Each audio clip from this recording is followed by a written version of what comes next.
Vaudeville, radio, television, movies. Bob Hope conquered them all.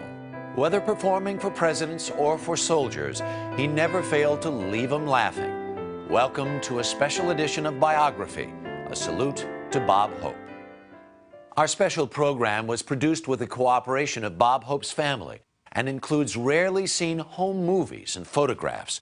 The material illustrates a career that took off around the same time as the Wright brothers and soared straight through most of the 20th century. As he reached his 90s, someone asked Bob Hope why he didn't just retire and go fishing. Because, he said, fish don't laugh, but people did, especially when Bob Hope was on stage.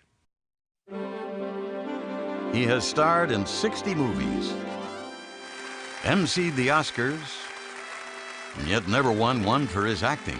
I really had a sneaky idea that they were going to give me an Oscar tonight because I saw one of them with a surprised look here. He's played scores of bumbling, cowardly, fast talkers. I slipped. And yet he's the hero who brought laughter and cheer to the troops on the battlegrounds of 5 wars. He has skewered many of the country's sacred cows. The big news this month were the elections. There was white smoke over the Vatican and a black cloud over the National Republican headquarters. And yet he's one of America's best-loved comedians. He's written and published 12 books, holds 56 honorary doctorates, but never finished high school. He has entertained and been honored by 11 presidents of the United States. He's been courted by royalty and has dined with international leaders. And for most of the 20th century, he has spoken for and to the heart of the common man. The Bob Hope story really began in Wales in the winter of 1890. It was there that the 21-year-old stonemason Harry Hope persuaded Avis Towns to give up a promising career as a concert singer and marry him. They lived a comfortable life until Harry made a few bad investments at the track. They lost everything. They were forced to move to Eltham, a working-class suburb of London. It was there on May 29, 1903, that Harry and Avis welcomed their 5th son into the world. His name was Leslie Towns Hope. The following year, with another child on the way and few job prospects, Harry joined his brother Frank in Cleveland, where he had heard work was more plentiful. The young stonemason lived with his brother, worked hard, and saved his money to buy passage for Avis and his 6 boys. And finally, in 1906, Les and his brothers boarded a ship traveling steerage class to America. For 3-year-old Les, the arrival at Ellis Island was a frightening experience. I ran all over the place. I wouldn't let them vaccinate me. I didn't want them to put that needle. I didn't want that. And I ran all over the place. They finally got to me. After the chaos of clearing immigration, Avis and her 6 boys boarded a train for Cleveland. There was a joyous reunion, and Harry took his family home to live with Uncle Frank and Aunt Alice. Though Frank Hope's home was a good size, it still wasn't big enough to accommodate 2 extra adults and 6 exuberant boys. They all tried to make the best of it, but Harry and his sons made a pact. They vowed to get a house of their own and to buy a piano for Avis. The older boys got jobs and saved, but unfortunately for Harry, work was often hard to come by. But after a year and a half, the family finally moved into their own home. Here it was an English family moved into an Italian neighborhood, which was an event in itself. If you ever got in a fight with one of them, those Italian kids had to fight all 6 brothers. The word got around among the Italians, don't fool with those Hopes because you can't win. It was a large house, so Avis took in boarders to help make ends meet. Life was hard. Sometimes there wasn't enough food to go around. But somehow, Harry and his sons managed to buy Avis a piano. And that piano was the joy of her life, and the Hope family spent many happy hours around it. All the Hopes loved to sing. Despite the constant worry about money, Avis always did something special for each boy. And one of her great pleasures was to take young Les to the vaudeville houses and the picture shows. Charlie Chaplin was their favorite. I loved Chaplin, and I used to do an imitation of Charlie Chaplin. All the firemen used to sit outside on chairs, you know, in the good weather. And I'd go around swinging like this, and they'd all applaud me. Les was always looking for a way to make a buck. He was a very observant boy who used his wits to create opportunities for himself and his pals. Luna Park and Euclid Beach were popular venues for company picnics during the summer. Les was particularly interested in the foot races, which awarded cash prizes. My partner and I, Whitey Jennings, we could beat anybody. Oh, it was pretty bad the way we got. When it was on your mark, get set, we were gone on get set, see? And they never brought you back for a rerun because there was a picnic and everybody's happy, you know, and they got taffy in their hair and everything. School never really appealed to Les Hope. He found lessons slow, and he was constantly teased and called hopeless. He never graduated from high school, but he did hold a series of odd jobs. But finally, at the urging of his friend Charlie Cooley, he took up dancing. He was a natural and eventually became an instructor. One of his pupils was a pretty young girl, Mildred Rosequist. They became sweethearts, and he talked her into working on a vaudeville act with him. For the first time, Les Hope knew what he wanted to do. I went to her mother and I said, could I take Mildred on the road? And her mother said, I got to see the act. And so she came out to see the act, and she said, my daughter's not going on the road in that act. After Mildred, Hope had a series of male partners, Durbin and Hope, Hope and Byrne. They worked primarily as dancers, throwing in comedy whenever they could. They toured small cities around the East, doing 5 to 6 shows a day for $100 a week. The life of a vaudeville gypsy was demanding, but Hope loved it. They appeared on the bill with some wild acts, including Siamese twins Daisy and Violet Hilton. On a visit home, he took his mom to the theater to see the funny and dapper Frank Fay, one of his idols. And she says to him, she's le cœur de mon père la télévision. And he looks at her, of course, he has nothing else to do. And in the middle of his act, he's killing the audience. She looked at me in a loud voice to be heard 12 rows each side. She said, he's not half as good as you. And I ducked down. And people looked and said, who the hell is talking, you know? But that was my dear mother trying to give me a little guts. In 1927, Hope and Byrne did their first Broadway show, Sidewalks of New York. The show was a big hit, but the producers had enough dancing in the show and let the fellows go. Once more, they were out on the street. But this time, they had a Broadway show to their credit and had learned an important lesson: emphasize comedy, minimize dancing. A few months later in Newcastle, Pennsylvania, Les was asked to announce the billboard for the next week. That show is going to be Marshall Walker and his Whiz Bang Review. He's a Scotchman. He got married in the backyard so the chickens could get the rice. That got a pretty damn good laugh, because Scotch jokes were very big in those days. And I kept building on this till about 3 days. I was out there getting big laughs for about 5 minutes. Hope scored with the audience, and the manager suggested he try it solo. About this time, Les decided he should change his name. He chose Bob. It sounded chummier. With his new name, Bob Hope, he played a theater in Indiana, but noticed that he was billed as Ben Hope in the ads. He quickly confronted the manager. I said, well, what's this thing, Ben Hope? He said, that's you? I said, yeah. Well, what's your name? I said, Bob Hope. He said, who knows? In 1928, Bob headed for Chicago, full of expectations. What he found were a lot of doors closing in his face. Down on his luck, Bob was ready to quit. This friend of mine, Charlie Cooley, came along. He said, what are you doing? I said, I'm starving. He said, come on upstairs. Took me upstairs. I met Charlie Hogan that booked all the picture theaters around there. He booked me at the Stratford Theater for 3 days. I stayed there 6 months. It was at the Stratford that he began to develop the Bob Hope style. Rapid-fire jokes, impeccable timing, daring the audience to keep up with him. Feel awful today. I had a nasty dream last night. All night long I dreamt I was eating lifesavers. This morning when I woke up, all the buttons of my pajamas were gone. He was signed for the Orpheum circuit, the big time. The big time was playing, the big theaters where they did 2 shows a day only. It was a circuit that we worked for 38 weeks with the same show, and travel was like a road show. He was touring when he met the Diamond Brothers, who got him hooked on golf. A few weeks later, he went to Hollywood for his first screen test. And I said, could I see it? And they showed me the test.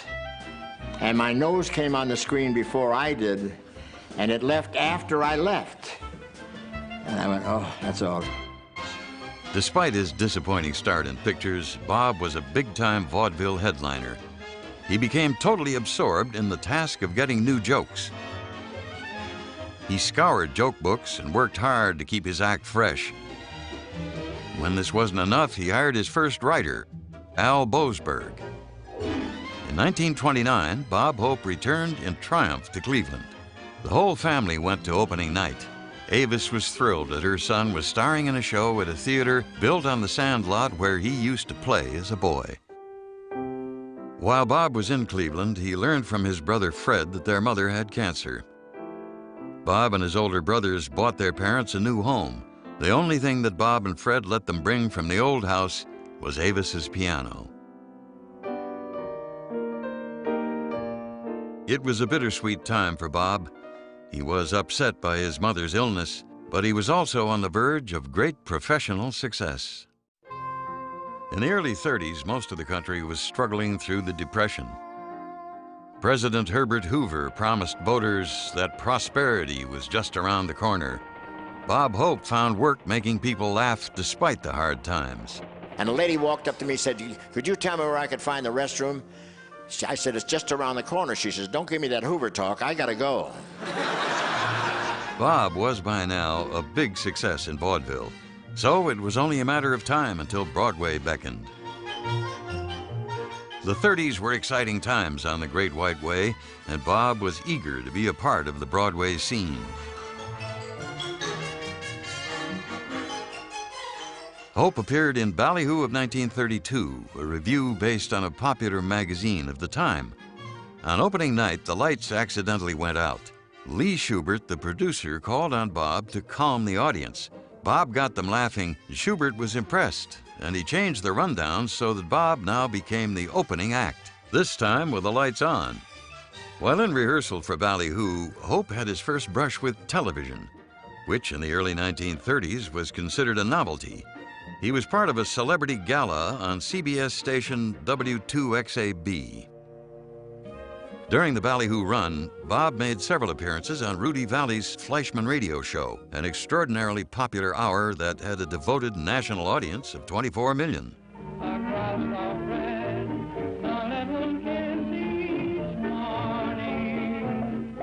Yeah, that was the Fleischman. I used to get the money and run out in the corner and count it like I was stealing it. I didn't believe you could get that kind of money in radio, you know? And with my act, I think I was mostly a theft. Wait, I have a joke. There's a fellow walks into a psychiatrist's office, has a rash or a bacon over each ear, and he takes off his hat, and he has 3 eggs in the top of his head. And the psychiatrist takes a look and says, what can I do for you? And the fellow says, I'd like to see you about my brother. That's it.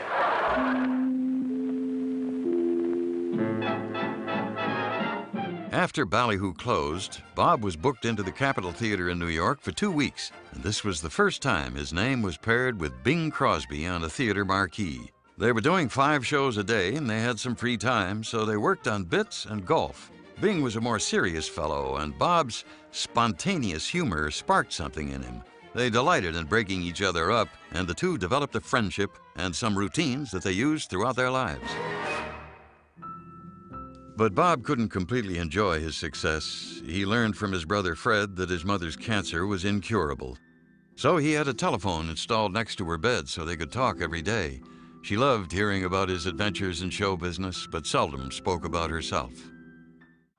Bob continued to do personal appearances at night, leaving time to make a couple of short films or 2-reelers at the Astoria studios in New York during the day. Laugh while you may, join the fun of carnival time, and let your heart be gay. So long, Toots. He made the long drive from New York to Cleveland as often as he could to visit his mother. It broke his heart to see his beautiful mom wasting away. He tried out new material on her, hoping to make her laugh. His father, who was now retired, stayed home to look after Avis. Bob and his brothers, now successful businessmen, sent money home to help with the bills. Back in New York, Bob was cast for the leading role in the musical Roberta. One night, his co-star, George Murphy, took him out on the town. I was singing at the Vogue Club in New York, a very charming supper club. One evening, George Murphy, an old friend of mine, came in to see the show, and with him was this young man. And she walked out singing Paper Moon, but there was something different about her. We found that we had a lot in common. We loved dogs and loved golf.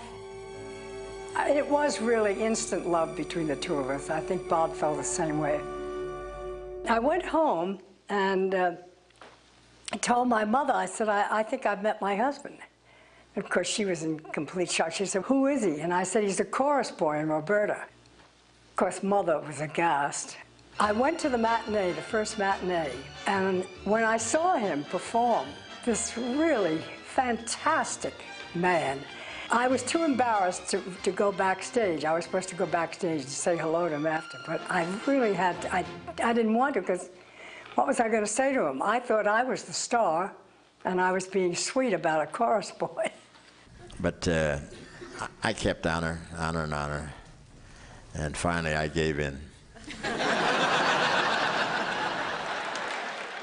Knowing they'd soon be separated by family and career obligations, Bob took a memento to keep Dolores close.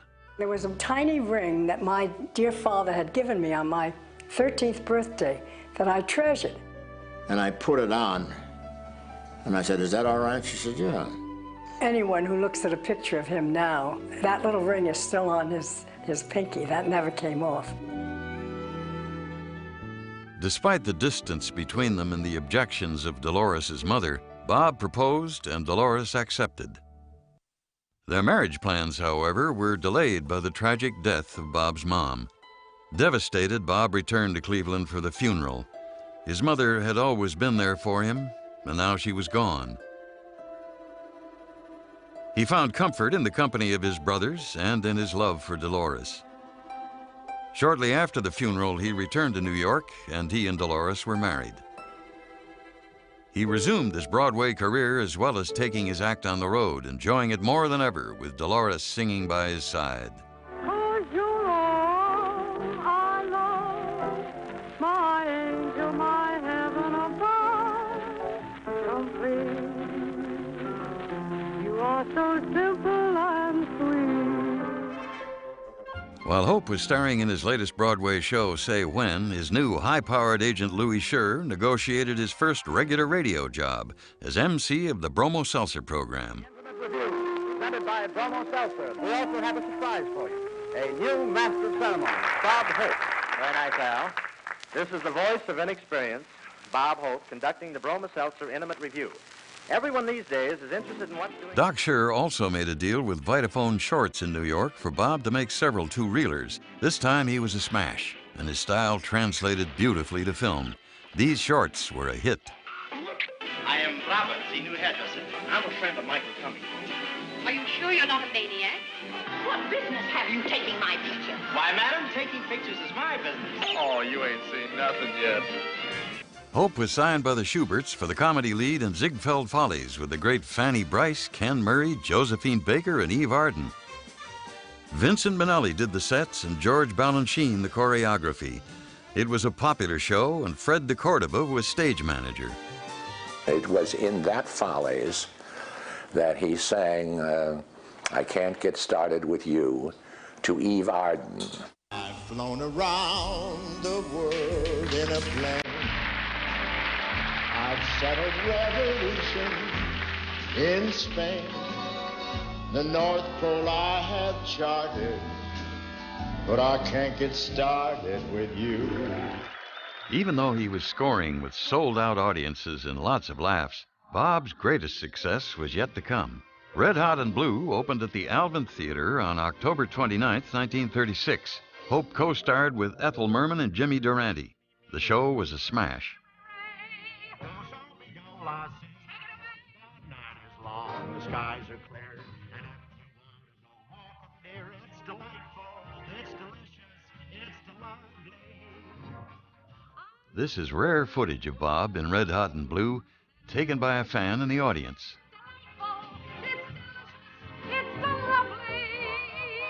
You can tell at a glance what a swell night this is for romance. You can hear nature murmuring low. Let yourself go. So please be sweet, my chickadee. And when I kiss you, just say to me, it's delightful. It's delicious. It's delectable. It's delirious. It's dilemma. It's delirious. It's lovely. During the run of Red Hot and Blue, as Bob came off stage one night, he received news of his father's death. Though his father had been in failing health, the news was a terrible blow.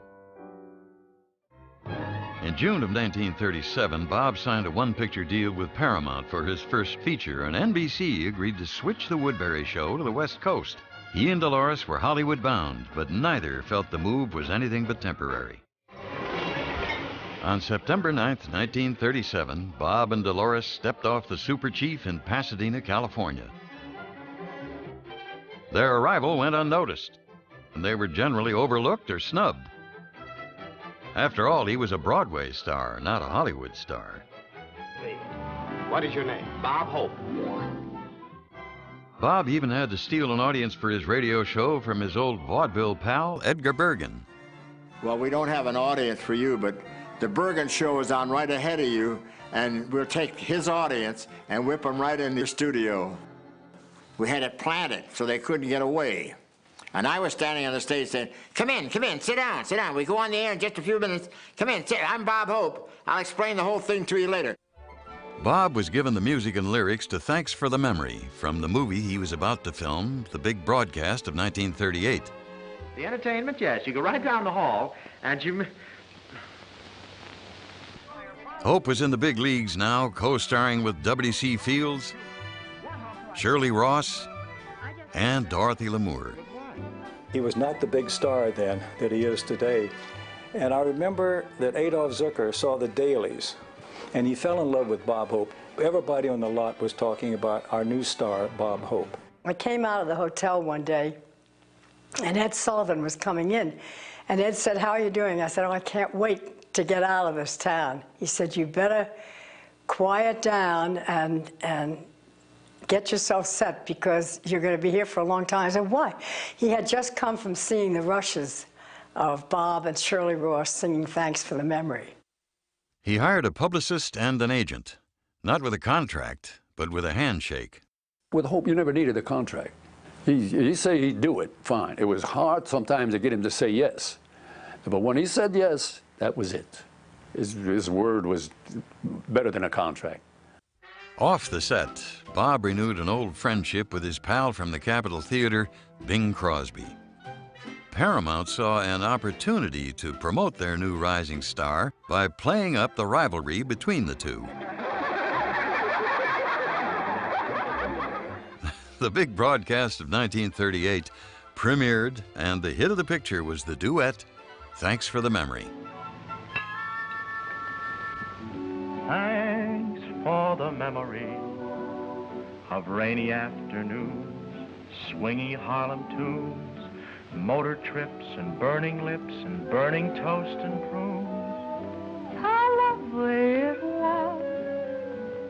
Hope was singled out by the powerful Hollywood press, including Ed Sullivan and Luella Parsons, who wrote in her column, Bob Hope, scoring both on radio and in the Big Broadcast, has been given a star dressing room at Paramount. Bob's schedule was overwhelming. His brother Jack answered the call to act as his right-hand man, an invaluable asset for over 30 years. Bob continued his weekly radio show, landing a 6-year contract with Pepsodent for top money and, most importantly, creative control. The Pepsodent Show, starring Bob Hope.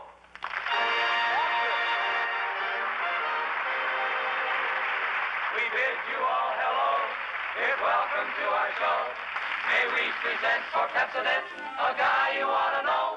Ah, thank you so much. The rigors of writing a weekly show were too much for one writer. He was so appreciative of what writing meant to his career and what writers meant to him.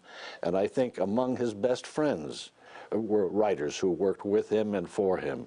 And unlike many comics, he did not pretend to write it all himself, although Bob is very capable of coming up with his own very funny lines. Jerry Colonna was a regular on the show. We'd like a few words on your experience as a world traveler. That Pacific tour wasn't your first big trip, was it, Colonna? Oh, no, I've been to England, Russia, Australia, Africa, and Alaska. You've been to England, Russia, Australia, Africa, and Alaska. Yes. I'll get one of your checks cashed yet. Each writer would give him, say, 100 jokes. Hope would read the jokes. We would be in the room. If he liked a joke, he would tick it off and go through everybody's material doing that. Then he would go to page 1 again. If the joke he ticked he still liked, he'd put a mark through it, making it an X. And then he started it again. And then, if he really liked the joke, he would circle the check and the cross, until finally he got perhaps, 40 jokes that he was willing to go on the air with. Using his vaudeville technique and timing, Bob delivered his monologue at top speed, acquiring the name Rapid Robert. You know, I'm naturally interested in baseball. My brother was quite a ball player. He played in the Coast League up the ocean here a ways. More of an off-the-coast league at Alcatraz. He was quite a pitcher. He had plenty on the ball, but the chain held him back. The Pepsodent Show was moving to the top of the ratings, and Bob's movie career was set with a 3-picture deal at Paramount. He was asked by the studio to be a presenter at the Academy Awards ceremonies held at the Biltmore Hotel. This was the beginning of a long association between Hope and the Academy. I think that Bob was really excited about doing the Academy Awards. I think he realized that it was probably one of the more important shows that he did all year long.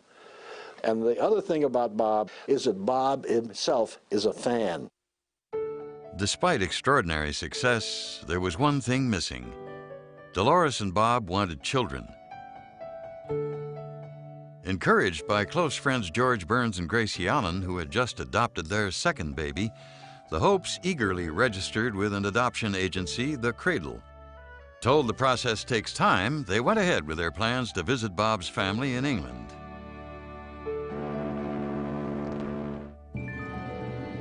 The clouds of war hung over the continent as the couple embarked on their first European vacation and belated honeymoon. In 1939, Bob and Dolores Hope were forced to cut their European visit short due to the imminent threat of war. The U.S. Embassy urged all Americans to return home at once. On August 30th, the Hopes boarded a jam-packed Queen Mary for what would be her last civilian crossing. Under the threat of German submarine attack, the ship was forced to cross the Atlantic without lights or radio contact. The mood aboard ship was so heavy, the captain asked Bob if he would do a show to help relieve the tensions among the passengers. Bob was apprehensive, but encouraged by fellow passenger and studio head Harry Warner, he faced a room of distressed and worried faces. He went on and performed a parody of Thanks for the Memory. They loved his special lyrics, and for that evening, there was laughter. Copies of the lyrics were given out to the passengers when they finally arrived in New York.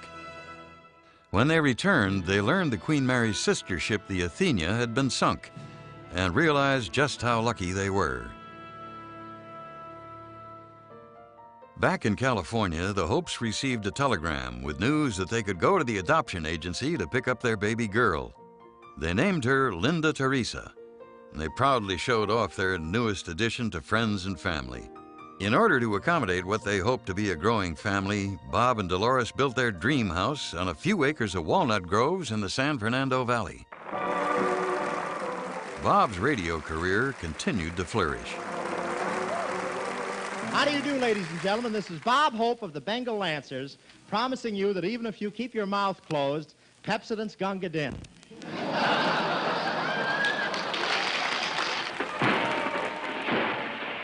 The threat of war had not yet become a reality for most Americans. Bob and his writers were so involved in the ratings game that to them the enemy was Jack Benny, who was then #1 in radio. Bob worked in several media at the same time, cleverly using radio to promote his films. The Cat and the Canary with Paulette Goddard opened to critical acclaim. It was the first time that Bob was given the opportunity to wisecrack in a seemingly spontaneous and ad-libbed manner. Is here. Mr. Campbell at the head of the stairs, lawyer Crosby. Oh, they do that when you don't pay your bill. Are you all right? Yes, of course, but... Yeah, well, how am I? Well, Oh, I'm all right. I always shake this way, don't... It also allowed Hope the chance to meet his childhood idol, Charlie Chaplin, who was married to Paulette Goddard at that time. Chaplin had been watching the dailies and complimented Bob on his work. In the summer of 1939, Hope and Crosby resurrected some of their old vaudeville routines for a benefit performance in Del Mar. The magic between them did not go unnoticed. Some executives from Paramount happened to be there and thought they were funny and fresh. Paramount decided to team them together in Road to Singapore, a picture originally written for Burns and Allen. Their co-star was the beautiful Dorothy Lamour, and the rest is history. We'd go on the set, and the director would say, okay, when do I say cut? Now you go with that. Yeah, I know. Wait just a second. Wait. Here, take it easy. Josh, I'm going with them. Oh, you're going with them?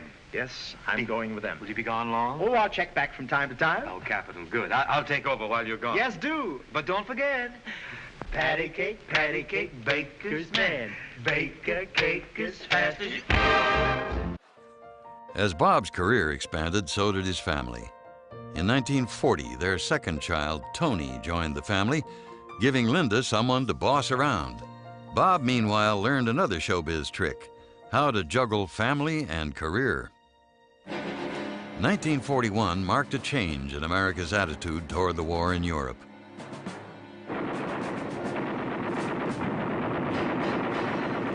Factories were being converted to help supply the Allied forces with planes and war materiel, and thousands of men were enlisting while hundreds of thousands more were being drafted. May 6, 1941, an important date in Bob's life. One of his writers had a brother stationed at March Field, and he asked Bob if he would do his weekly radio show from there. Bob was reluctant to leave the comforts of his NBC studio and had to be talked into it. Well, I just finished working on a picture just the other day. Yesterday, in fact, we finished doing a picture called Road to Morocco with Dorothy Lamour and Bing Crosby. You know Lamour, the girl who started on the shoestring, now she wears it for a costume. Bob soon realized how important his gift of laughter was and how powerful its effects could be.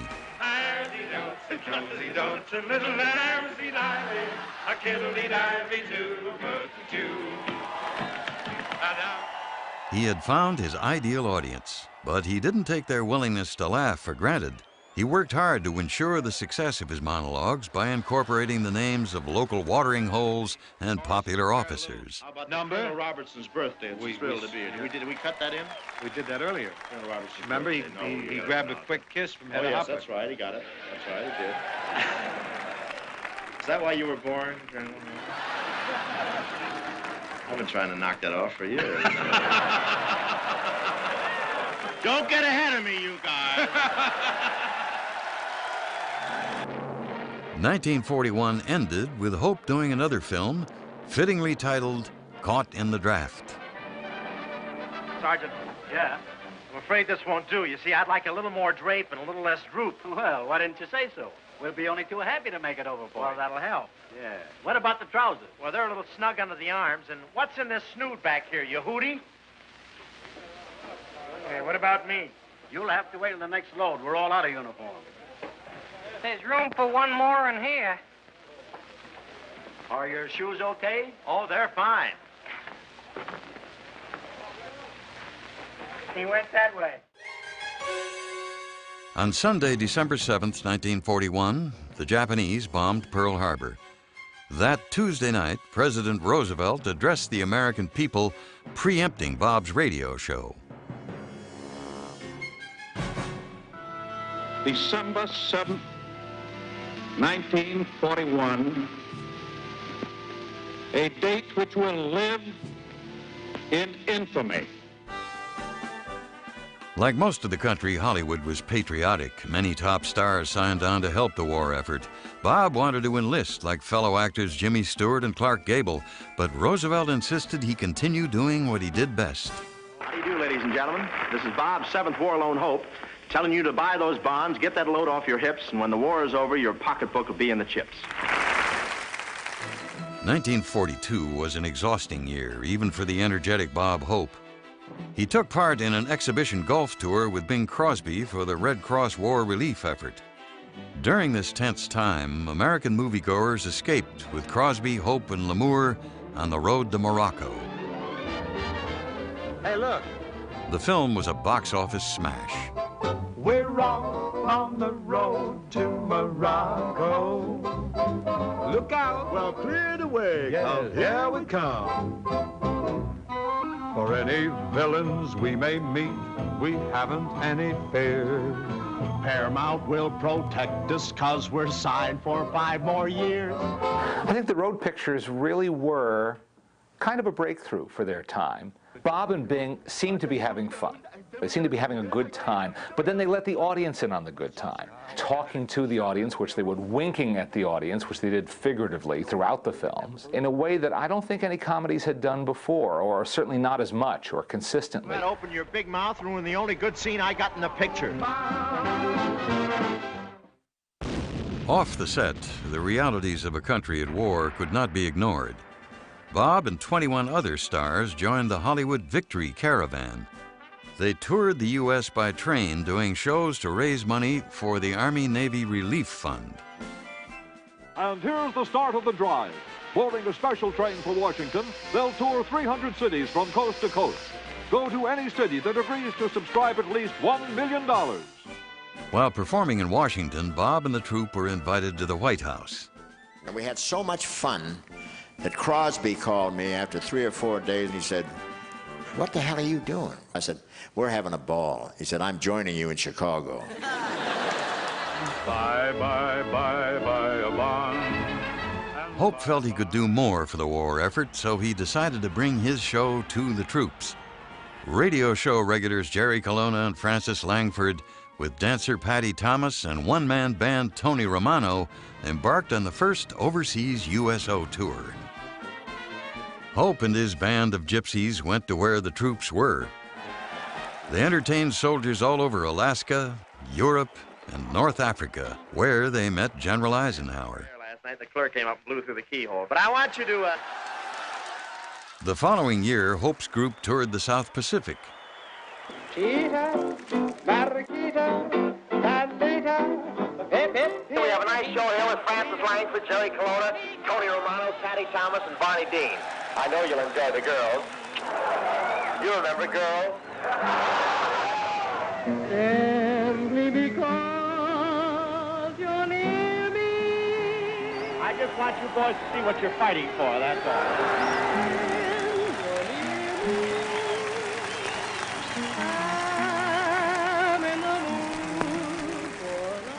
They performed in dangerous and at times seemingly impossible conditions. I just arrived from the States. You know the States, that's where Churchill lives. They sang, danced, and made the soldiers laugh. Careful, careful. Snipers. Amidst bombing raids and strafing attacks. But the most emotionally challenging aspect of the tour came in the quietest of places. A war correspondent, John Steinbeck, who was with them at the time, filed this dispatch. July 23rd, probably the most difficult, the most tearing thing of all is to be funny in a hospital room. The time hangs very long, and Bob Hope and his company must come into this quiet, inward, lonesome place and gently pull the minds outward, catch the interest, and finally bring laughter up out of the black water. Francis Langford remembers. It was a burn unit and was very bad. And Bob was he walked in and walked up to this bed and, you know, trying to make this fella smile, and he told him a couple of little things, and nothing seemed to be happening, and I could feel it. It was getting the best of Bob. So Bob turned to me and he said, "Well, I think this fellow would like to hear you sing." And Bob walked out, and I thought, well, this is a fine thing. Leave me here to sing to this fella. And I did, and it wasn't easy. She got through 8 bars, and the boy began to cry. She stopped and then went on, but her voice wouldn't work anymore, and she finished the song whispering. Nothing could have prepared Bob for what he experienced during World War II. His emotions took over with the news of D-Day. It inspired him to abandon his pre-written radio program and speak directly from his heart. What's happened during these last few hours, not one of us will ever forget. How could you forget? You sat up all night by the radio and heard the bulletins, the flashes, the voices coming across from England, the commentators, the pilots returning from their greatest of all missions, newsboys yelling in the street, and it seemed that one world was ending and a new world beginning. You sat there and dawn began to sneak in, and you thought of the hundreds of thousands of kids you'd seen in camps the past 2 or 3 years. And now you could see all of them again in 4,000 ships on the English Channel, tumbling out of thousands of planes over Normandy and the occupied coast. God bless those kids across the English Channel. You saw all our boys really doing a sensational job over there. And I mean one of the greatest jobs, fighting for one of the greatest things that we know of. And that's our country, and you can very well be proud of this great country because we have seen the rest of it, ladies and gentlemen. And they're over there doing, well, the job of their lives. Looking into the face of war forever changed Bob. He knew the horror of it could never really be washed away by laughter. I've seen some great acts of achievement in the past few years. I saw a boy in a hospital in Espirito Santos lying in a bed, taking on a quart of blood plasma. This skinny American hero looked up, smiled, said, "That feels good." 2 hours later, they told us that boy died. And there's Salerno and Saipan in North Africa and Guadalcanal, and aircraft carriers that went down dragging Jap battleships and destroyers and Nazi subs and planes along with them. Little jungle clearings and road crossings and creeks and rivers without names. The achievement of capturing those places took more than perseverance and intelligence. It took blood and missing limbs and blinded eyes and shattered nerves and ruined lives. I'd like to thank every kid in uniform for the honor of working for him. It was 1946 and World War II was over. Bob returned home to Hollywood. By this point, his screen persona was well established. That was that brash, go-getting, would-be man about town. A self-styled ladies' man, whether he really was or not. Who always seemed to be on top of the situation and had great confidence when in fact he was a coward and in fact was not very smart. And that was the joke. Monsieur Beaucaire was his next project, a swashbuckler, considered to be one of his finest films. Are you quite through, gentlemen? For if you are, Beaucaire, what is the matter with you tonight? Sorry, sir. Sorry. It's Mimi. Mimi? Who's Mimi? Oh, your girl. I mean my girl. That is, she's our girl. Gets around, doesn't she? Hope often hired his radio writers to punch up his film scripts. They'd drop off their jokes at his house the night before filming. And we'd rush up to the fence and we'd yell and ring the bell and try and get Bob to come. But it was very dangerous work because he had the biggest, meanest dog in that lot. And I don't know if Bob ever got anything we sent over the fence or whether the dog ate it. While working at Paramount, Hope had the opportunity to spend more time with his family. He would tell us stories, tell us what he was going to be doing. He would let us cue him with his lines. And I remember, too, when he would leave to go to the studio, he would do a little soft shoe out of the window and sort of shuffle off to Paramount. In the late summer of 1946, Dolores and Bob welcomed 2 more little Hopes, daughter Nora and son Kelly. They bought a larger home in Palm Springs, enjoying weekends of golf and relaxation. In October 1946, Hope's hero, General Eisenhower, presented him with the nation's highest civilian honor, the Medal of Merit for his wartime entertaining. Toward the end of the 1940s, the popularity of radio began to fade as the American family source of entertainment. The invention known as television began catching on. Hope and several other stars did the inaugural show of Paramount's television station. This is KTLA Television, Los Angeles. And ladies and gentlemen, this is Bob, first commercial television broadcast Hope, telling you gals who've tuned in, and I want to make this emphatic, if my face isn't handsome and debonair, please blame it on the static. Which one do I look at? In the spring of 1948, Hope began Paleface with Jane Russell as his sexy co-star. He started looking around and he says, well, how long is this going to take? He says, you guys have quite a lighting job here. He says, don't you? He says, well, I think I can get 9 holes in before the sun goes down, so I'll see you later. And he just took off and walked all the way across this enormous stage, went through the door, and we're all just standing there with looking, and the director just went, Bob, you come back here. We all burst out laughing and went home. Buttons and Bows, the song from Paleface, went on to win an Oscar the following year. Don't bury me in this prairie, take me where the cement grows. Let's move down to some big town where they love a gal by the cut of her clothes, and you'll stand out in buttons and bows. I consider it a grand privilege to be here for the command performance, and Churchill heard that I was coming, and he's trying to blame it on the Labour Party. Bob and Dolores were in England for a command performance and the royal wedding of Princess Elizabeth to Philip Mountbatten. Hope brought the royal couple an autograph album of Hollywood stars and traded quips with King George. In 1948, Bob and Dolores agreed to entertain the troops of the Berlin Airlift at the request of Stuart Symington, Secretary of the Air Force.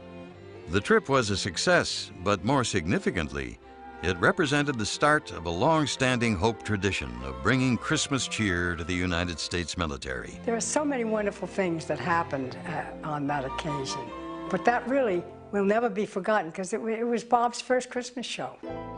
Travel never seemed to tire Bob. His physical stamina was legendary. Once, exhausted after a 14-hour day on the set, Bob got a call to fill in at a benefit. So he made a deal with Paramount, and they sent a plane for him, and he got on the plane and flew to Phoenix, did the show, finished about midnight, flew back to Los Angeles after some receptions and things. And as I was getting up about 6:30 and coming downstairs, he was walking in with no sleep. He was whistling, smiling, and walking in his normal, strong stride. Hit it. Faster, boy. It took an accident on the set of Fancy Pants, co-starring Lucille Ball, to finally bring him down. Whoa, whoa, whoa. This mechanical horse that they were working with, he rolled over and he fell. Bob suffered a mild concussion, but was soon back at work. I wasn't afraid she'd bite me. It's the part I sit on that I'm worried about. But here goes. This is NBC, the National Broadcasting Company. The first Bob Hope television special aired live from New York on Easter Sunday, 1950. Thank you very much. Yes, sir. Television. Well, they finally got me. I want to tell you it's a great... Which camera's working?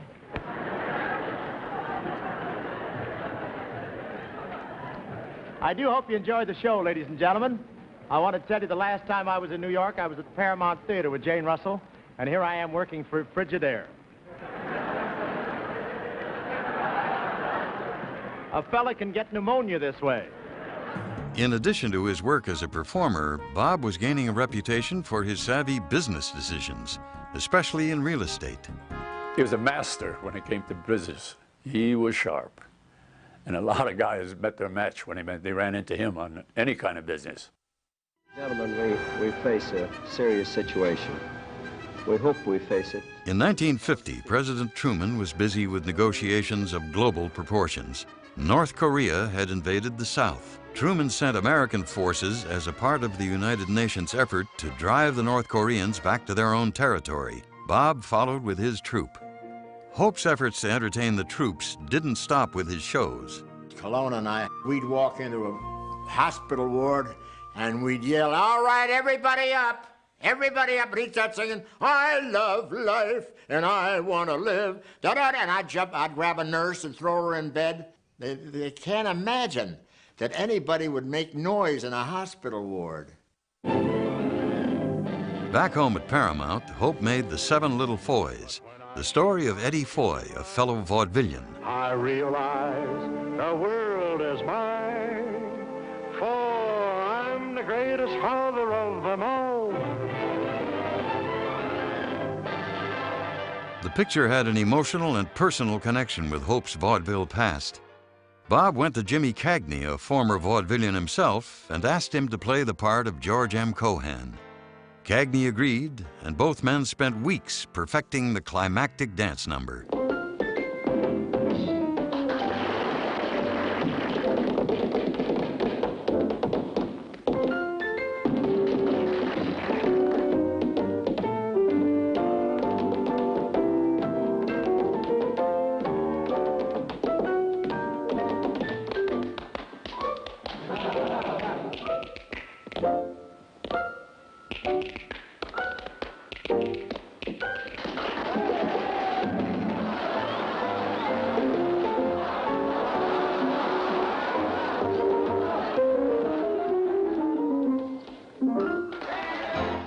Any really good comedian has what it takes to be a good actor because he understands the fundamentals of human nature, or else he wouldn't be a good comedian.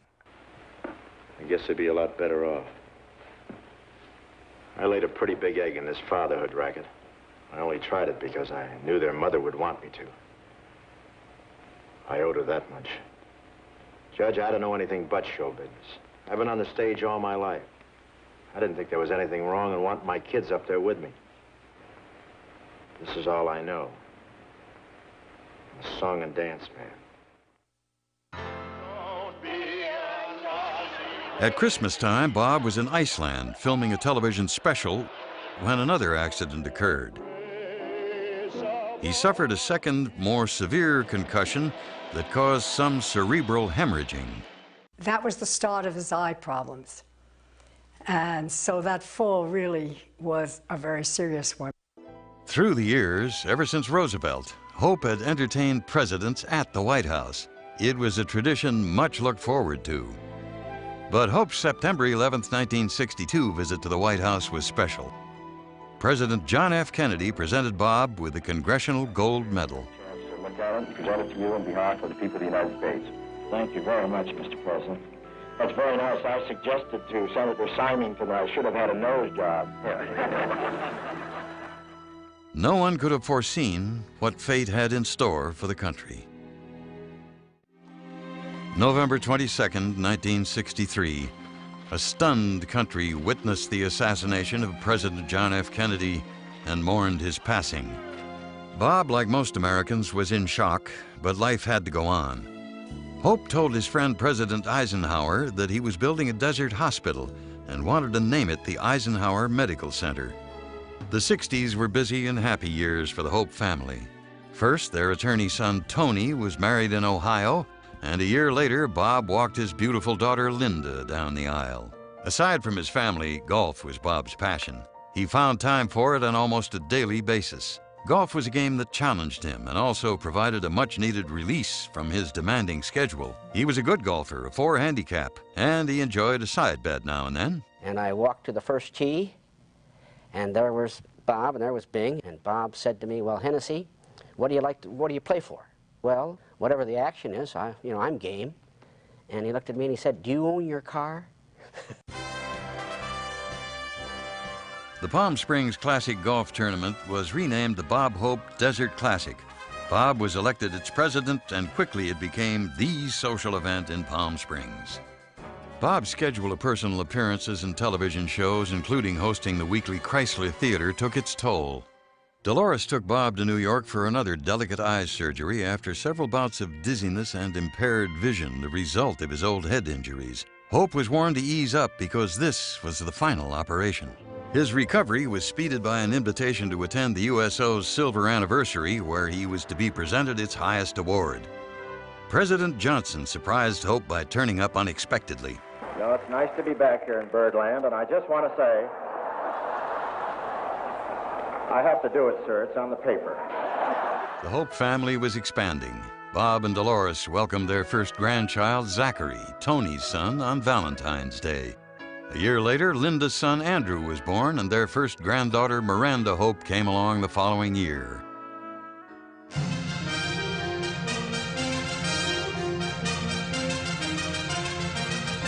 In 1964, Hope again took his troupe on the road, but this time he made his first of 9 trips to Vietnam.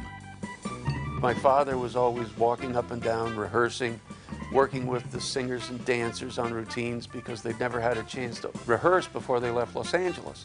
A sense of camaraderie developed simply because everybody was mad at the food and throwing it at each other. And the band came up with a brand new game coming over. They threw their box lunches overboard and watched the sharks get sick. Hope's shows contained the familiar mix of topical monologues, beautiful girls, audience participation, surprise guests, music, song, and dance that he had perfected during his World War II shows. Thank you, tourists.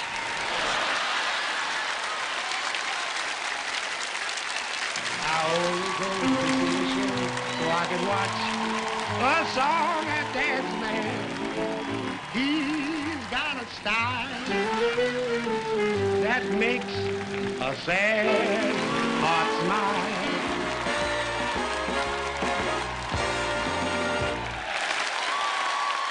All right, let's bring back the girls. Hey!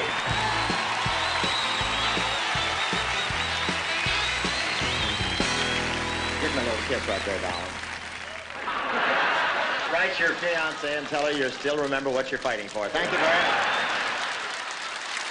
And every place we played, there were 20,000 soldiers sitting on the ground, just eating up every word. These guys have been waiting for hours, you know. Oh, but it looks so pretty from the air. Well, the boys in the camouflage department can work miracles. I'll see you later, Bob. Now, wait. Where are you going? To the camouflage department. If they can make this place look beautiful, think what they can do for me. Their reaction to the shows was electric, and it gave you energy. And the energy just surged through you, which you really needed because you were exhausted after the 3rd day. Bob watched the war grow from his first trip, where he entertained our military advisors stationed there, to the late 60s when over 500,000 soldiers were positioned throughout Vietnam. Hope and his band of gypsies entertained bedraggled men in small platoons stationed deep in the jungle and soldiers packed into huge bases. The military weren't the only ones under fire. Bob and his troop were often targeted by the Viet Cong. What the hell is all that firing over there, will you? General, will you call off this stuff, this war, while we're on, please? As we got to the Brinks Hotel, we looked over and there was some smoke coming. The Cong had bombed the hotel, thinking that we were in it, because they had a whole thing in the paper. The Cong is out to get the Bob Hope show. The bombing of the Brinks Hotel missed the Bob Hope show by 10 minutes due to a faulty timing device. Bob couldn't do the shows alone. Each year, members of the production staff, the crew, and band members kissed their loved ones goodbye and flew off with Bob to where the boys were. These rigorous and dangerous trips took their toll. I had 5 children, and I had realized that I had never spent Christmas with them. When I talked to Bob about it, he said, I agree with what you're doing. He said, because I've never had the opportunity to spend Christmas with my kids. It's too late for me to catch it now. We began to realize that our father simply could not be home for Christmas.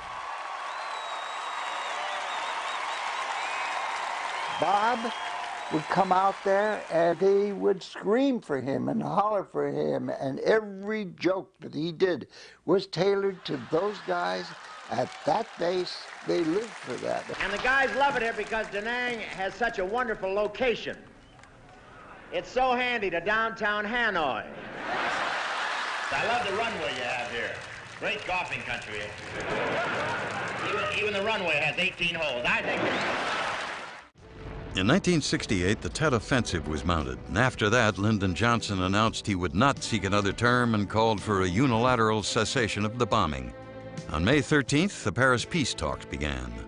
From the beginning, people questioned the military's involvement in Vietnam. They took sides and gave voice to their opinions.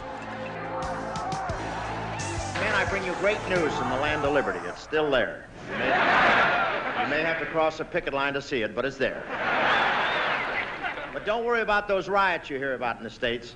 You'll be sent to survival school before they send you back there. Now, I have real good news for you. I want to tell you guys, the country's behind you 50%. On the home front, the ideological war continued, but hope remained constant in his support of our fighting men and women. And I was there for the 6th time this last Christmas, and I saw it with my own eyes. We're winning. The New York Times asked Hope if he were a hawk or a dove, and for the first time, Bob took sides and took heat for his belief. And when you say I was a hawk, I wanted to win. Just like every kid that I entertained over there, they wanted to win and get home. We didn't really do political, you know? We didn't debate the war. The war was on, people were being killed. That wasn't our job there. I wouldn't have been able to look in the mirror, you know? I had to go for those kids. I feel like a cut-rate postman. Just before we got on the plane, his wife brought this over to us, and here's a picture of twins. First time he's ever seen them. Those... Go ahead, write a letter to Mother. Tell her how you're enjoying yourself and the show and the gals and the whole thing. Well, the girls are great, but...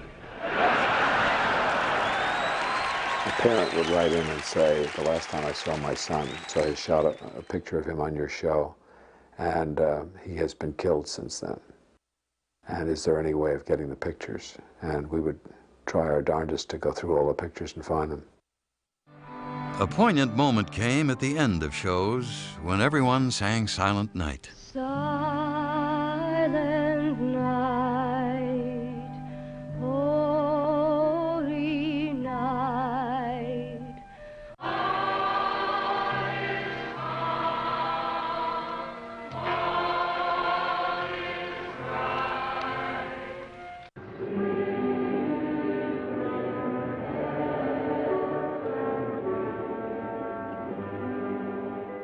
You have a great year and hurry home. God bless you. But some of the kids couldn't make it to the show, so the show went to them. One of the stops was always the hospital because the people were very cheered by seeing Hope walk around and greet the people. It was good to see you. I suddenly looked over and I said, Bob, you've got blood on your shirt. And he wasn't even aware of it. He had just gotten so close to these guys. And Hope had blood on his cuffs in the hospital. That was pretty sobering. I was protected. I had a camera in front of me. I had that to hide behind emotionally. He had nothing. He was just out there with these kids who were so destroyed, so chopped up. They had so little chance to live, and he could do that and walk out of there and still be whole. I've known a lot of heroes in the Army, outside the Army, in life. He is the bravest man I ever met. On August 9th, 1974, President Richard Nixon was forced to resign, and Vice President Gerald Ford was sworn in as the 38th President of the United States. The end of the Nixon presidency was a difficult time for Hope. He respected and enjoyed Nixon and considered him to be a friend. The one thing that really touched my father after he left office, Bob said, he's my friend and he never left me down, and that meant so much to my dad. That's just the kind of person Bob Hope is. When he's your friend for life. Bob Hope on television. On October 24th, 1975, Bob's first special under his new long-term deal with NBC in Texaco aired. It featured 2 hours of clips from 25 years of television specials, with 97 stars and Bing Crosby, John Wayne, and Frank Sinatra live in the studio. The show was a who's who of entertainment. As successful as Bob Hope was and is, he was a guy who still listened to others. And he was still collaborative at a time in his career when he didn't really need to be. During the summer of '76, Bob Hope was named a Commander of the British Empire, an honor approved by Queen Elizabeth. The honor was conferred with great ceremony at the British Embassy in Washington, D.C. President Gerald Ford asked Bob to entertain at the White House Gala, honoring Queen Elizabeth and Prince Philip and commemorating the bicentennial year. The Queen had especially requested Bob's presence. Welcome. I just want to say that not one of your colonies now, you're treating some of the stuff that you're through with that you've sent us, like the Queen Mary and the London Bridge. It's not like you lost a colony, it's like you found an attic.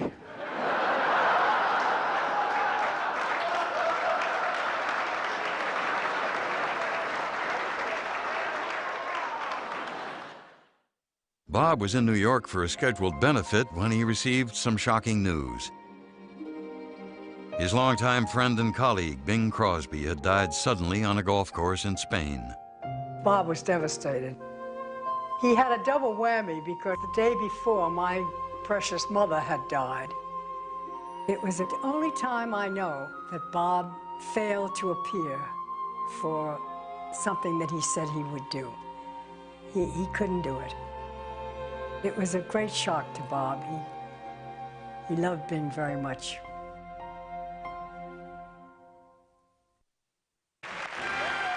Bob was asked by the Motion Picture Academy to be the host of their 50th anniversary Oscar presentations.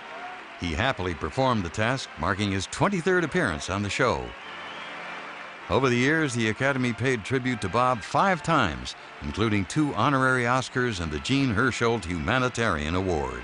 Bob Hope remains, in my mind, and in most people's mind, the best masters of ceremonies of the Academy has ever had. Anyway, ladies and gentlemen, here we are once again. Welcome to the Academy Awards, or as it's known at my house, Passover.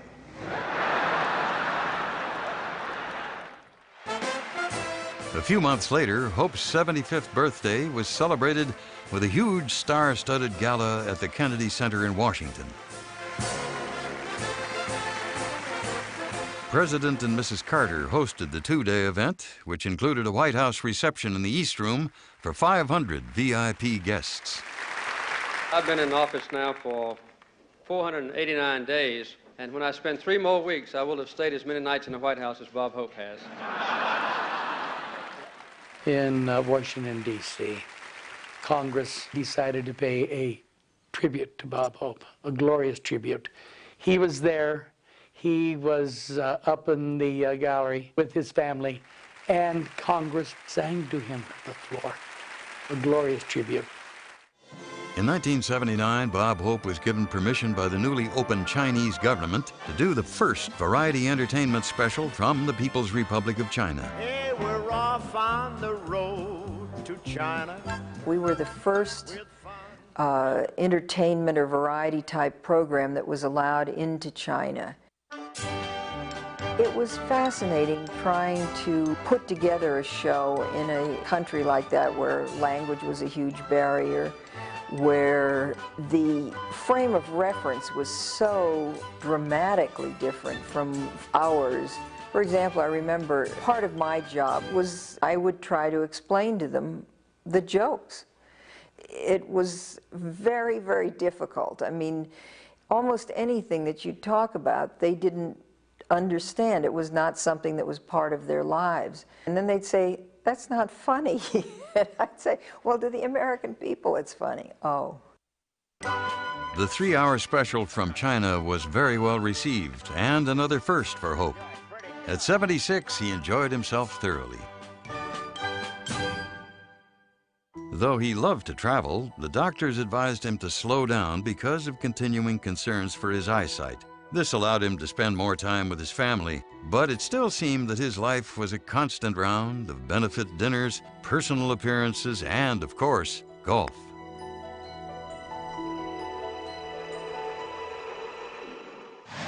In the mid and late 80s, President Reagan dispatched U.S. military to the Middle East to protect American interests. To help ease tensions, Reagan called on his friend Bob Hope to travel to the Persian Gulf. We'd get to a ship, and they'd helicopter us in.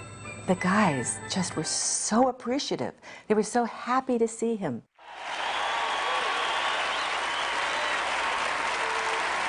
Thank you very much. Ladies and gentlemen, here we are on the hangar deck of the USS Guam. And may I tell you, it's been a while since I've entertained servicemen, but Washington told me, if we can bring ships out of mothballs, why not you? After so many goodwill trips, Bob was more than just an entertainer.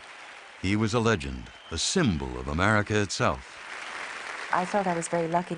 I felt like I was a part of history.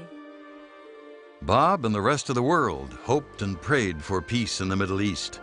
But the area continued to be a tinderbox, ready to ignite at any time.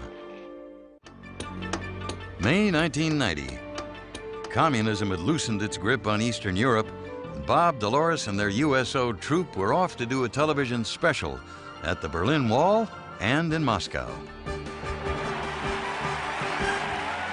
Oh, why do I love you? Because I'm lovely to look at, delightful to know, and I've had all my shots.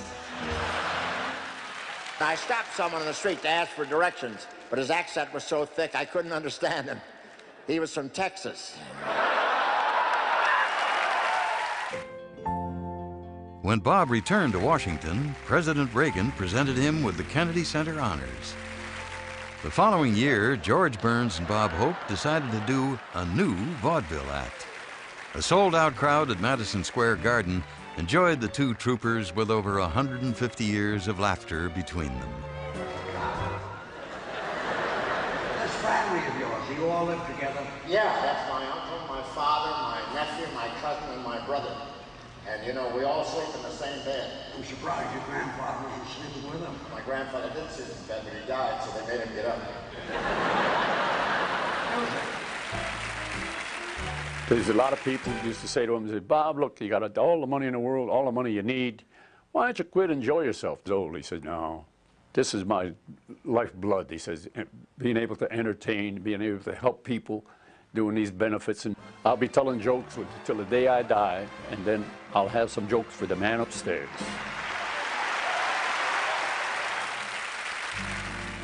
On another trip to New York, Hope was honored by the Film Society of Lincoln Center. A longtime fan and former writer of Hope's, Woody Allen, selected some of his favorite film clips in a personal tribute that inspired a re-evaluation of Hope's movie career. It's no secret that Bob Hope is the comic idol of my life, certainly the greatest influence on me. You've got that charm, that subtle charm, that makes young farmers desert the farm, 'cause you've got that thing, that certain thing. The picture is a two-reeler with music and lyrics by Cole Porter. It's called Paris, Paris. It stars, among others, a kind of good-looking, though also kind of silly-looking young song and dance man. You'd never guess it from looking at him here, but soon after, he would turn into an actor with the single best comic delivery, certainly, that I've ever seen. Well, here I am. Start bubbling. Hello. Are you alone? I certainly am alone. Why do you ask? Well, I thought you might have a date with Bean Belly. Oh, no. What makes you think that? Well, he's always looking for a place to keep warm. You don't think I could get serious about him with a great, big, handsome hunk of man like you around, do you? Just call me Hunk. All right, hunk. I must remember what kind of soap I used this morning. Here, drop anchor here, baby, and we'll talk it over. Did I say talk? Yes. His 60 films established Bob Hope's place in cinema history. Shall I kiss you now, or do you want me to tease you for a while? Christmas time, 1990. President Bush had drawn a line in the sand, and Saddam Hussein was testing his limits. Bob told the president he wanted to go to Saudi Arabia. There was absolutely no holding him down. He was determined that he was going to go.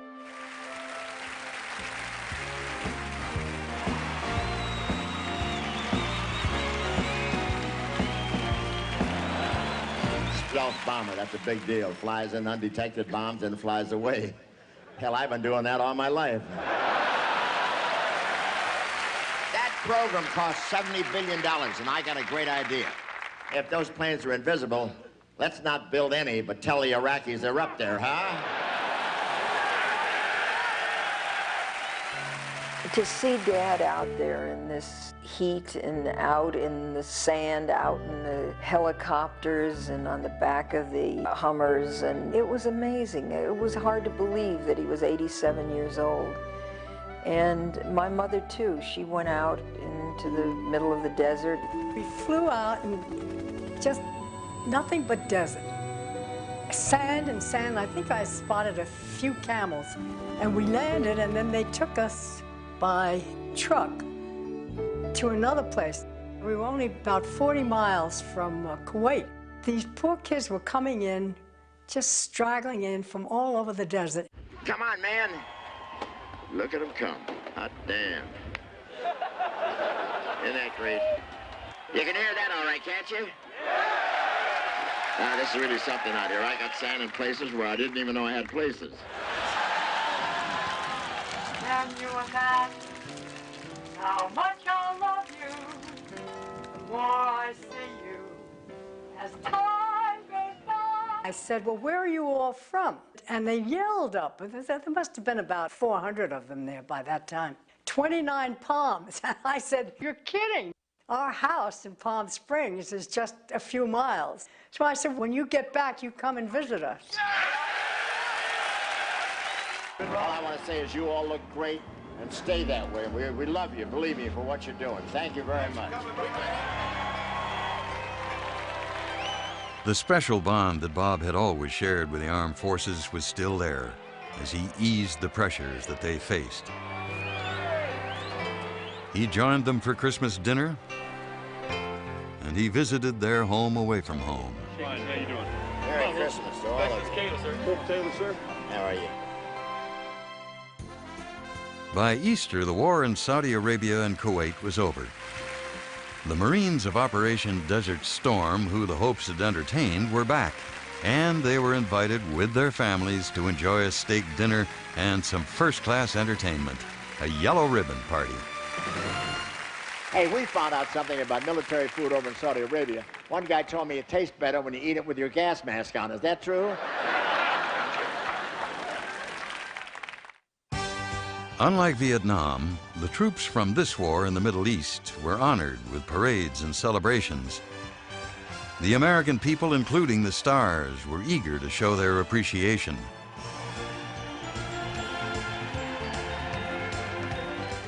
Bob was happy to see that this war and homecoming allowed the country finally to acknowledge the contributions of the Vietnam vets as they paraded side by side with the troops of Desert Storm.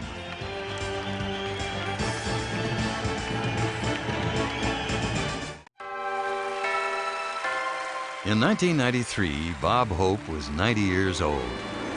To celebrate the occasion, NBC pulled out all the stops with a 3-hour special, a black-tie, star-studded affair that recounted his amazing life.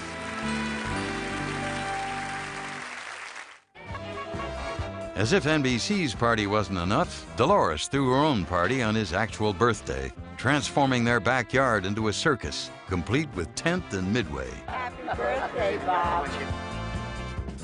Presidents, stars, friends, all enjoyed themselves in the circus atmosphere Dolores had created.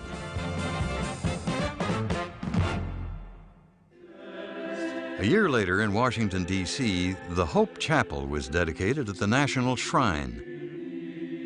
Dolores supervised the design, and on Bob's 91st birthday, several cardinals and dozens of bishops and priests dedicated the Chapel of Our Lady of Hope to Bob's mother, Avis.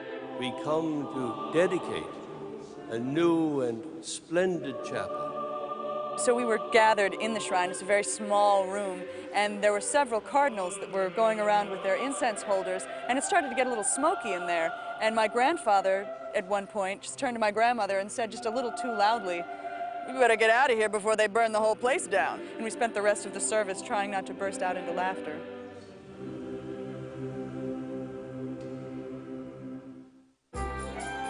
Bob and Dolores decided to record an album of their favorite Christmas songs, Hopes for the Holidays, so that their family, friends, and fans could hear their voices at Christmas time.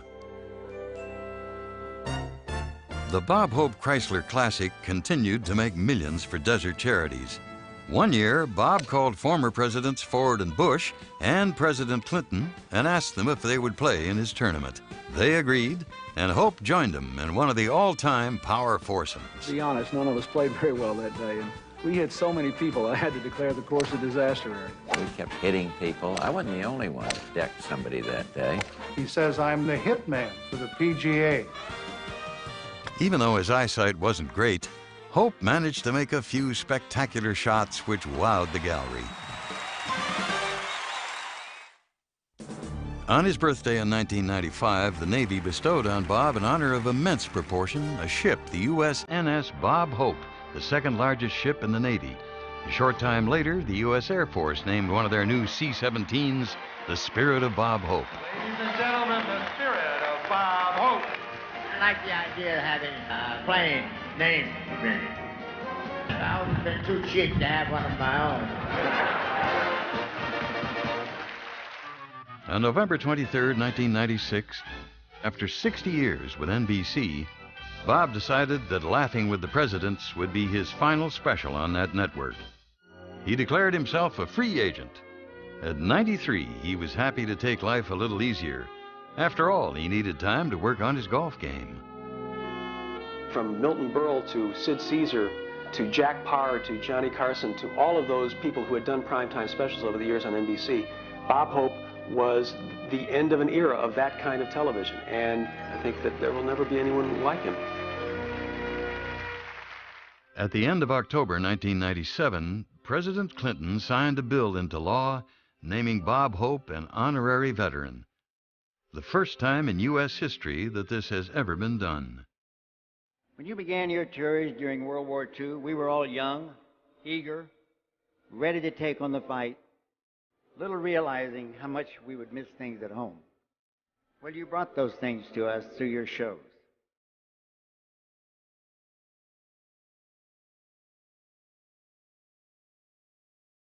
You were the link to our families and to back home. How grateful we are to you and your family for your generosity, spirit, and time from the bottom of my heart. Thank you.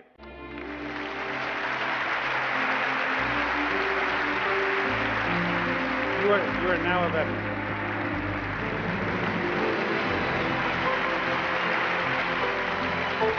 I want to thank everybody.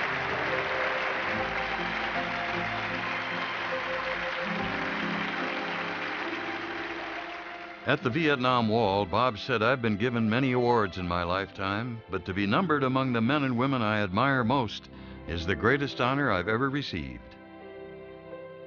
I think he's a genuine patriot. He is the consummate landmark comedian of our time. Well, of course, he's a national treasure. I see him as being a hero. He's the comedy master of the universe. There was no one, and there never will be, no one like Hope, because he had what we call class with a capital K. I don't think there's anybody like that, or will be again. I remember him as a song and dance man. Greatest performers. A fabulous humorist. Was like a businessman. Keeping all of us laughing, as well as the rest of the world, was his favorite thing to do. He was tap dancing on the phone. He was always on the phone. He's always singing a song, always doing a little shuffle. He's always a hummer. You know, he's very hard to imitate. He says, "Hey, Milton, did you meet my grandson? This is Zachary. He's the guy I told you who runs up the hill in Palm Springs. Isn't that something?" Anytime Bob Hope told you he would do something, he did it. A tremendous loyalty to people that he'd worked with. He was ready for anything. He's a man of great stamina. He could fall asleep anywhere. I work hard. He even worked harder. I'll tell you why. Because he's older. I think that Queen Elizabeth should knight him. I may write her a letter. There'll never be another Bob Hope. So let's love him now when we can. I think I've been blessed and very grateful that this was the man that I was going to live with for 64 years. The boy from the London suburbs has had quite a life. He was born in 1903 as the age of electricity began and the Wright brothers made their first flight. He'd only been in Cleveland 2 years when Henry Ford introduced the Model T. Bob was 12 years old in 1915 when the first transcontinental telephone call was made. When women got the vote, he was beginning his career in show business. He was a vaudeville headliner when Lindbergh flew nonstop to Paris. And by the time the Empire State Building was built in 1931, Hope was on Broadway. Bob was a radio and film star in 1945 when the U.S. unleashed the power of the atom. His television career was taking off in the 50s when Jonas Salk discovered the cure for polio, and during the turbulent 60s as Martin Luther King was fighting for civil rights, Hope was entertaining American troops in Vietnam. Bob has been a part of the history of the United States in a way that few men have. He has seen America through the heartache of war and celebrated her achievements in space. I've heard of off-Broadway, but this is ridiculous. He has been friends with our men on the moon and with world leaders. When he was asked what he'd do if he had his life to live over, he quipped, "I wouldn't have time." Bob Hope has had an incredible career in which he has touched so many lives with laughter, has known so many people, has received so many honors and awards. At the end of a long career, he can look back with those he's entertained and say, thanks for the memories.